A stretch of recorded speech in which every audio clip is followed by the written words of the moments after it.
En manchette cette semaine, le Parti québécois de Soulanges rend hommage à Jacques Parizeau. Lancement de la saison touristique 2015 du groupe des Six Sens. Et grand nettoyage de la plage à Terrasse-Vaudreuil.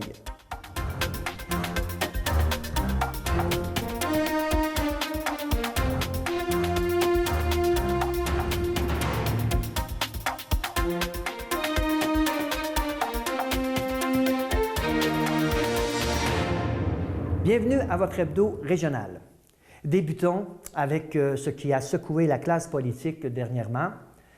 Marie-Louise Séguin, présidente du Parti québécois de Soulanges, déclare que le décès de Jacques Parizeau est vivement ressenti par tous. Pour le Parti québécois de Soulanges, le projet de faire du Québec un pays auquel Jacques Parizeau aura consacré sa vie reste bien vivant. Le Parti québécois a mené à l'automne dernier une vaste consultation auprès de ses membres qui remet de l'avant l'indépendance du Québec. Le 2 juin dernier s'est tenu à la Maison du tourisme de la Montérégie à Brossard le lancement de la saison touristique 2015 du groupe des Six Sens, composé de 5 festivals dans Vaudreuil-Soulanges. Dans le but d'attirer de nouveaux visiteurs de la grande région métropolitaine, le groupe lance cette année une campagne promotionnelle radio sur les ondes de Boom FM. Celle-ci sera accompagnée de la production de matériel promotionnel à l'effigie du groupe qui promet d'être flamboyant. Formé en 2013, travaillant de concert et avec le soutien du CLD de Vaudreuil-Soulanges, ce regroupement est considéré comme des ambassadeurs pour représenter la région de Vaudreuil-Soulanges. Le 30 mai dernier, un groupe de citoyens, en collaboration avec la municipalité de Terrasse-Vaudreuil, ont organisé le grand nettoyage de la plage héberge du parc Gilles-Dicker. Cette initiative menée conjointement avec l'Aquarium de Vancouver et le World Wildlife Fund vise à sensibiliser et habiliter les gens afin qu'ils puissent faire une différence en participant à des nettoyages organisés au sein de leur collectivité. Bien, en fait, mon inspiration, c'est que je suis allée prendre une marche en arrière, à Terrasse-Vaudreuil, et j'ai vu qu'il y avait beaucoup de poubelles, de déchets, et j'étais déçue un petit peu que le monde ne prend pas soin de l'environnement alentour de eux. Donc là, j'ai cherché sur l'Internet qu'est-ce que je pourrais faire, et j'ai vu qu'il y avait l'initiative Les Grands Nettoyages des Rivages canadiennes. Donc, j'ai fait ma recherche et j'ai enregistré la ville, on s'est inscrit, et c'est comme ça qu'on a commencé le projet. Je pense que la valeur de la plage est sous-estimée. Tu sais, c'est de plus en plus difficile que n'importe quel citoyen dans n'importe quelle ville ait accès à un plan d'eau. Ici, on en a un, on est privilégié, puis on devrait y faire attention. Puis malheureusement, il y a beaucoup de citoyens qui ne sont même pas au courant qu'on est sur le bord de l'eau. À long terme, c'est qu'on aimerait ça remettre la plage comme qu'elle était quand j'étais tout petit, que le monde pouvait se baigner et tout ça. Je sais que la baignade, elle sera peut-être jamais permise, mais au moins tout nettoyer la plage, une aire de détente pour les gens qui peuvent venir s'asseoir, pique-niquer, avoir du plaisir. Lors de sa séance du 1er juin dernier, le conseil municipal de Vaudreuil-Dorion a apporté des modifications au règlement pour assurer un encadrement des contenants de dons caritatifs, communément appelés cloches ou boîtes à vêtements. La Ville limite ainsi à 20 le nombre de contenants de dons caritatifs sur son territoire, et ce, dans des zones bien spécifiques. Compte tenu de la prolifération de ce type de contenants dans le Grand Montréal et dans certains cas de la présence d'entreprises à but lucratif, les organismes devront obtenir un permis d'implantation, puis un permis annuel d'exploitation pour leurs cloches à vêtements.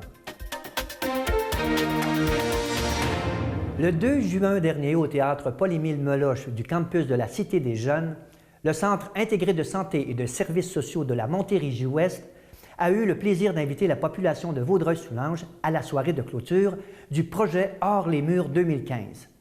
Lors de cette soirée, les jeunes participants ont partagé leur expérience et expliqué comment ils en sont arrivés à repousser leurs propres limites tout au long de ce parcours de 8 mois ayant culminé en Équateur. Hors les murs est un projet novateur initié par l'équipe jeunesse en santé du CI3S qui vise à aider des jeunes de la région par un projet d'entraide et de coopération à l'étranger. Le Centre intégré de santé et de services sociaux de la Montérégie-Ouest offre aux parents du territoire de Vaudreuil-Soulanges plusieurs cliniques gratuites de vérification de sièges d'auto pour enfants durant le mois de juin. Présentez-vous sans rendez-vous entre 9 h et 11h30 aux différentes cliniques. Le 1er juin dernier, 10 boîtes à livres en bois ont été installées dans des lieux publics de Vaudreuil-Dorion pour promouvoir la lecture en permettant le libre-échange de livres auprès du grand public. Une belle occasion de faire des découvertes littéraires. 10 endroits accueillent les boîtes dont la structure de base a été construite par les employés du service des travaux publics de la ville de Vaudreuil-Dorion. Il s'agit des parcs de la Maison Valois, Tau-Blake, Esther Blondin, de Bel-Air, Briand, de la Paix, Mozart, de la place Dumont, du Centre multisport et de la gare d'Orion. Dans la plus pure tradition du cirque européen, le Festival international de cirque de Vaudreuil-Dorion reçoit cette année le Russe Andrei Gigalov, qui fait partie du cercle fermé des plus grands clowns au monde. En plus d'accueillir le fils et la petite-fille de Charlie Chaplin, ainsi que Mitchell Winehouse, invité d'honneur, la programmation de la 11e édition saura plaire à tous. Le Grand Cirque, dont la mise en scène est signée Eugène Chaplin, propose un spectacle familial grandiose réunissant les meilleurs artistes de cirque au monde. Le 16 mai dernier, lors de l'édition 2015 du 86e Festival des harmonies et orchestres symphoniques du Québec tenu à Sherbrooke, l'Orchestre Avant du Suroît a obtenu la note d'or la plus élevée, en plus de recevoir le premier prix avec mention « Très grande distinction » dans la catégorie Senior B. Fondé en 2001 sous l'initiative d'enseignants en musique de la région de Vaudreuil-Soulanges, l'orchestre dirigé par Mme Thérèse Landry est maintenant composé d'une quarantaine de musiciens et a depuis donné de nombreuses prestations pour différents événements. Poète jusqu'au fond de l'âme, nous la connaissons entre autres pour les soirées de poésie sans frontières. Elle nous propose maintenant les beaux dimanches au Café XO de Vaudreuil-Dorion. Nous recevons aujourd'hui Nathalie Hermène Rousseau de Culture en éveil. Bonjour Nathalie Hermène. Bonjour Bertin. Est-ce que j'ai bien prononcé? Nathalie Hermène. Oh oui, c'est ça. Dites-moi, pour les bénéfices de nos auditeurs, Culture en éveil, c'est un organisme? C'est un organisme culturel qui a pris naissance depuis 2009 dans la région. Et on organise des activités en médiation culturelle sur le plan artistique. On fait des ateliers, des conférences et également des soirées et poétiques. Et vous êtes la présidente? Je suis présidente et fondatrice. Parfait. Alors, est-ce qu'on doit dire poétesse ou une poète? On dit une poète, poétesse, comme bon vous semble. Ah oui. La langue française est assez élastique de nos jours. Parlez-moi de la poésie. Qu'est-ce qu'est la poésie en 2015? En 2015, la poésie se révèle comme plutôt... ça a toujours été. Ça existe depuis que l'homme s'est parlé. Exactement.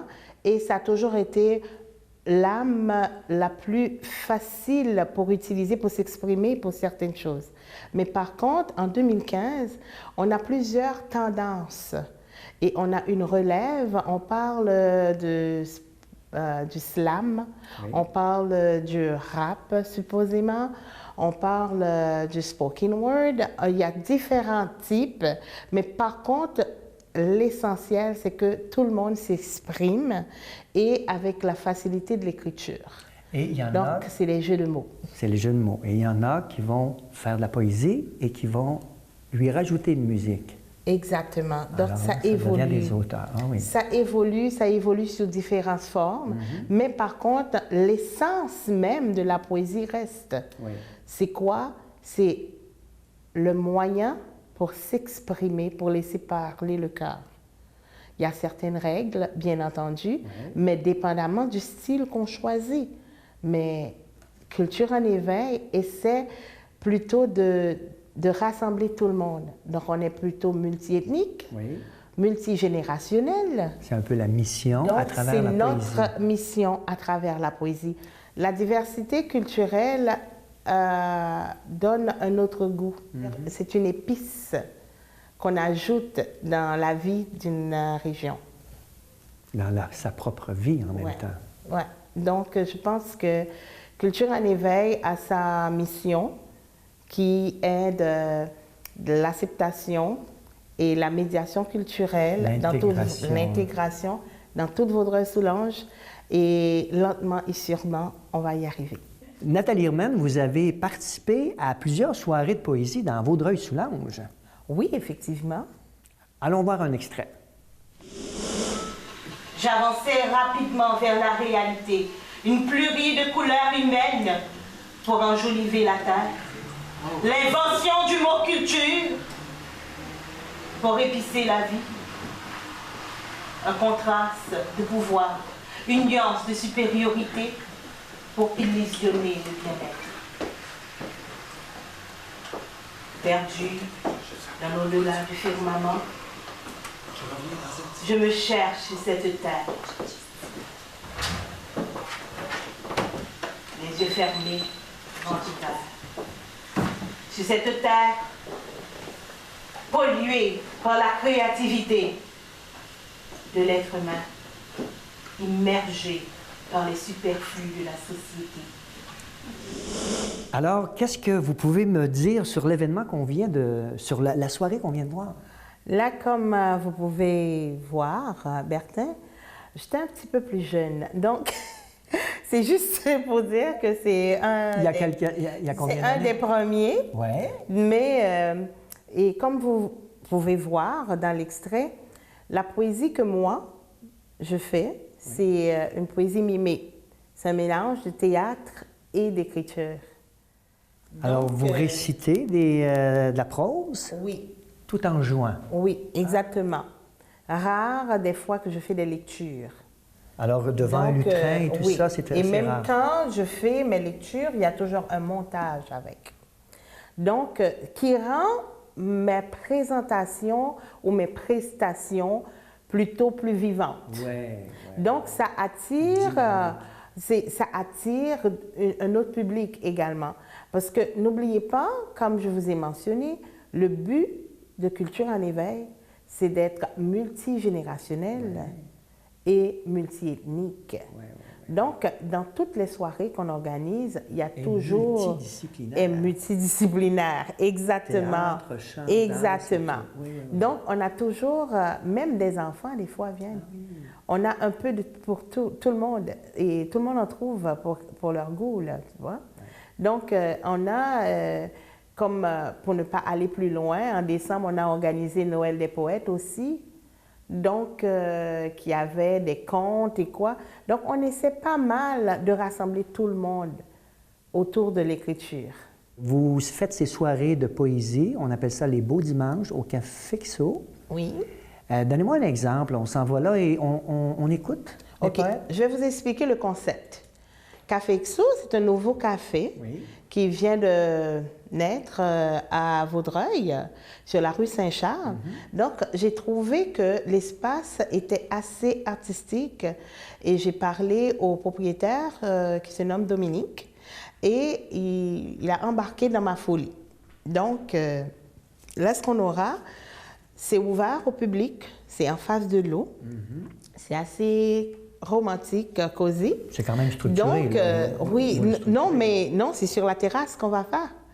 Ce sera sur une terrasse en face de l'eau, donc c'est ouvert au public. Vous pouvez venir, il n'y a pas de frais d'administration. Donc, vous venez et tout le monde peut s'asseoir et vous pouvez vous procurer un café à votre guise et vous allez avoir de l'animation. C'est un micro ouvert. Vous, en tant qu'invité, vous voulez participer, que ce soit en tant que poète, que ce soit en tant que musicien, en tant qu'humoriste, c'est un micro ouvert à tous les talents. Donc, vous venez et vous pouvez participer. Mais vous vous inscrivez, bien entendu, vous dites, ben là, moi, je veux faire quelque chose. Que ce soit n'importe quel talent, on est ouvert. Toujours dans le but de rassembler De aussi rassembler le monde, l'interculturel. exactement, et de partager. Et ça va avoir lieu tout l'été, toute la saison estivale? Ça va être les derniers dimanches de chaque mois. Du mois de juin, du mois de juillet et du mois d'août. Parfait. Et là, après, on aura un tambola aussi pour animer qui sera sur place. Donc, on essaie vraiment de mettre le monde dans l'ambiance de l'été. Ceux qui ne voyagent pas auront quelque chose à venir s'amuser en face de l'eau. Et puis, comme j'ai dit, là, c'est un micro ouvert. Tout le monde peut participer. Rappelez-nous un peu, qu'est-ce que vous avez fait dans la région au niveau des soirées de poésie, au niveau des événements? Bon, on en a fait beaucoup, là. Ça fait depuis 2009. 2009. On organise un peu partout dans les différentes régions. Ouais. On en a organisé des soirées de poésie sans frontières qui se font à chaque année pour les Journées de la culture. Tu vas en avoir encore cette année? Oui, il va en avoir Est-ce que encore. le lieu est connu? Oui. À quel endroit? C'est à Rigaud. Ah oui? Et comme l'année passée, Oui. on en aura. Et on organise aussi des ateliers d'écriture poétique. On organise des conférences, donc des pique-niques. Pas mal de choses, là. Dites-moi, Nathalie Herman, est-ce qu'une poète comme vous peut vivre de son art? Est-ce que vous êtes obligé de travailler ailleurs? Malheureusement, c'est difficile. C'est difficile pour dire qu'on peut vivre seulement de ça, mais par contre, mon âme vit de ça. C'est bien dit. Est-ce qu'on peut vous suivre sur un réseau social? Oui, on est sur Facebook. Ouais. Culture en éveil. Culture en éveil. Ouais. Et également, comme je l'avais annoncé la dernière fois, on a notre site web qui est en construction, donc qui s'en vient très bientôt. Bon. Donc, comme je vous ai dit, Bertin, on arrive lentement et sûrement. Nathalie Herman, je vous remercie de cette belle entrevue. Bienvenue, Bertin, et j'espère que ce n'est pas la dernière. J'espère que non. Les petites annonces communautaires sont une présentation de la Corporation de développement communautaire de Vaudreuil-Soulanges. La Maison de la famille de Vaudreuil-Soulanges tiendra cet été son camp de jour estival pour les enfants de 3 à 10 ans. Celui-ci aura lieu du 29 juin au 17 juillet et du 3 au 28 août tous les jours de 7h30 à 17h30. Au programme des activités sportives, piscine, jeux d'eau, des activités de sciences et de la cuisine sans cuisson. Le camp de jour offrira aussi des ateliers de bricolage, de danse et de chant, de confection de décors et l'exploration de la ville. Le coût de ce camp est de 110 $ pour 5 jours ou 66 $ pour 3 jours. Informez-vous auprès de l'organisme. Alors, c'était tout pour votre hebdo régional cette semaine. Je vous invite à la dernière émission de la saison, la semaine prochaine, et nous aurons un invité très spécial, la ministre Lucie Charlebois. D'ici là, portez-vous bien.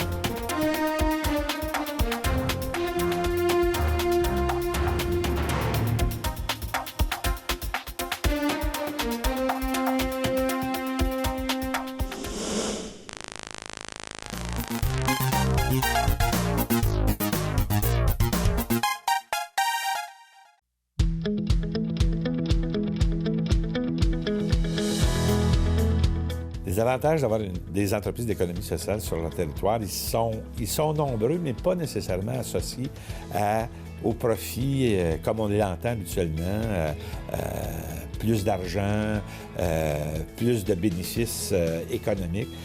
Les bénéfices sont davantage au bien-être des gens et ce genre d'entreprise-là qu'on met en place, ils sont plus susceptibles d'améliorer la qualité de vie des citoyens que de permettre à des gens de s'enrichir davantage.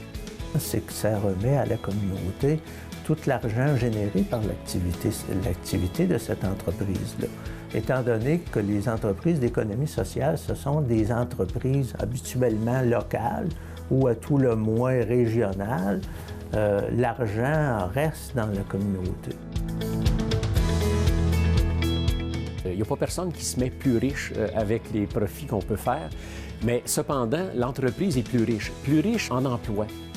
Beaucoup d'emplois sont créés directement à partir des profits que nous faisons. Depuis 2005, on a perdu un paquet d'emplois dans la MRC du Haut-Saint-Laurent avec les usines de textiles qui ont fermé leurs portes. Ici, on en crée 11 présentement. On a 11 emplois, dont 9 qui sont subventionnés par Emploi Québec. Juste là, ça stimule l'économie. C'est des gens qui travaillent. On insère des gens ici en emploi. C'est des gens qui reviennent sur le marché du travail. Ça, c'est le premier impact qu'on a socialement ici. C'est des gens qui ne travaillaient pas, qui reviennent, qui se réinsèrent dans le marché de l'emploi. On les prépare. Mais la création d'emplois qui se fait, la formation qui est donnée à des gens qui ne trouveraient pas souvent d'emploi dans un domaine plus payant, bien, cette formation-là permet une réintégration sociale. Le fait d'avoir l'économie sociale comme modèle de gestion, ça ouvre à des partenariats. Et ces partenariats peuvent être avec des gens du privé, des entreprises institutionnelles ou même gouvernementales. La friperie communautaire a une quinzaine de partenaires présentement. On a des partenaires qui nous ont donné un joyeux coup de pouce en offrant, par exemple, des services gratuits. Par exemple, comme la CEDEC qui a aidé à l'élaboration du plan d'affaires, la CDC aussi. On a aussi le SRSOA qui est un bon partenaire qui nous a aidé à mettre en place, sans qu'on ait à payer, un plateau de travail pour les gens qui viennent ici participer. Donc, on compte vraiment sur une multitude de partenaires qui nous aident de différentes façons. La promotion de l'économie sociale est importante parce qu'on connaît peu l'économie sociale et on s'imagine qu'il y a très peu de raisons d'être d'une entreprise d'économie sociale. Et plus on en parle, bien, plus il va y avoir des gens qui ont de l'imagination, qui vont trouver une bonne raison de pouvoir se mettre ensemble et de promouvoir leur entreprise d'économie sociale envers la communauté. Les entreprises d'économie sociale font participer le communautaire. Elles permettent à des individus de s'insérer ou de contribuer à la communauté, au bien-être de la communauté. Et cette partie du lien-là qu'on établit avec les entreprises, bien, ça nous fait grandir comme ville. Ça nous fait comprendre qu'au-delà des piastres et des cents, il y a une dimension beaucoup plus riche encore, qui est celle de travailler avec des individus, travailler avec les humains qui forment notre communauté. Alors, ce sont les humains qui sont nos citoyens qui permettent, dans le fond, à cette économie-là de s'épanouir puis d'offrir des services dans un sens plus large à l'ensemble de la population.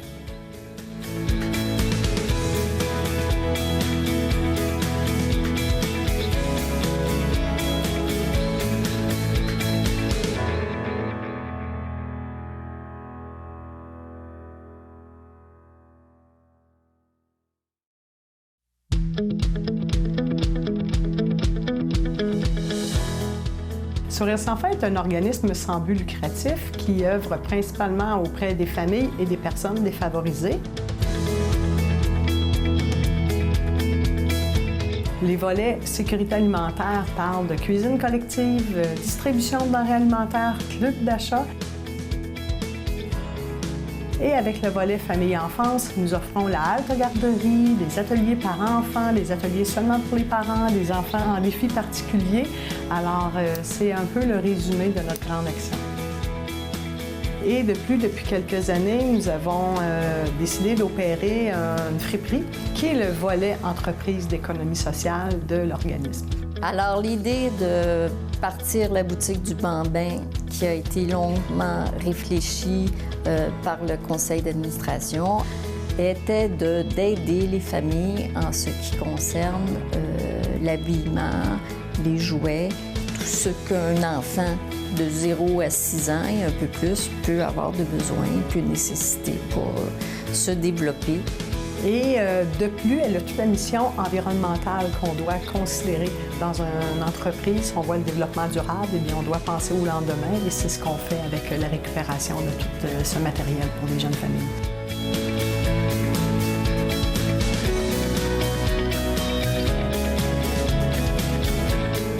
L'entreprise d'économie sociale ne peut fonctionner sans bénévoles. Ils sont là pour nous permettre un ancrage dans le milieu, de nous apporter des ressources qu'on ne pourrait se payer sinon.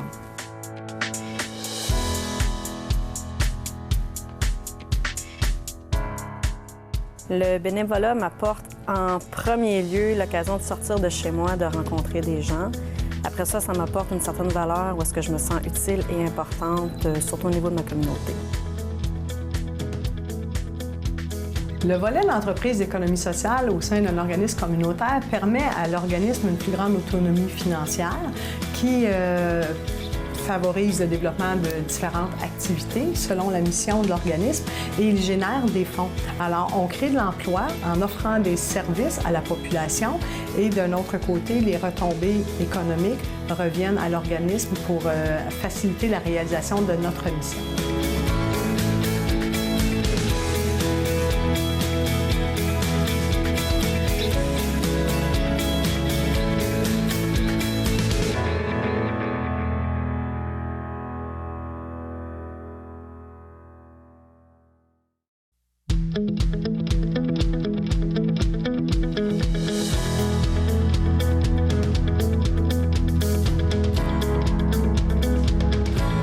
L'histoire de la ferme, ça a commencé avec mon arrière-grand-père qui est venu s'établir ici dans les années 20 à l'expropriation au canal de Bornois.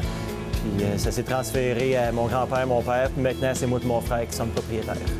Nous, on fait affaire avec la Coop des Frontières pour, premièrement, je pense que c'est l'assurance d'avoir un prix équitable puis juste. C'est transparent. Et aussi pour la qualité des services, des produits que la Coop nous procure. Le premier avantage que je vois pour être membre d'une coopérative, c'est que tu es propriétaire de l'entreprise.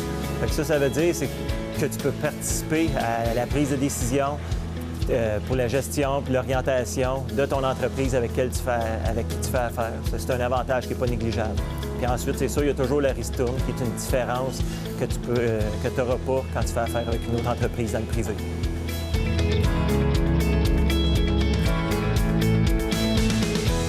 Dans le fond, il faut comprendre à la base qu'une coopérative agricole, ça appartient aux producteurs agricoles.